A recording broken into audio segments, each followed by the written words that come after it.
మనము తిన్న ఆహారాన్ని అరిగించడానికి మన పొట్టలో హైడ్రోక్లోరిక్ యాసిడ్ రోజు 2-3 లీటర్లు ఊరుతూ ఉంటుంది. ఈ యాసిడ్ ఘాటు 0.8 pH నుంచి 1.2 pH ఉంటుంది. మనం తినేటప్పుడు మంచినీళ్ళు త్రాగటం వల్ల ఈ యాసిడ్ అంతా కూడా నీళ్ళకు కలిసిపోయి యాసిడ్ ఘాటు తగ్గిపోతుంది. ఈ యాసిడ్ ఘాటు 2 pHకి తగ్గిందనుకోండి, జీర్ణక్రియ స్లో అవుతుంది.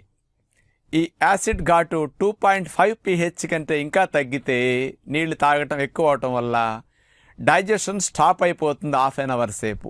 ఈలోపు ఆహారాలు పొలవటం, సరిగా అరక్కపోవటం అనేది జరుగుతూ ఉంటాయి. కాబట్టి తినేటప్పుడు మంచినీళ్ళు త్రాగటం మంచి అలవాటు కాదు.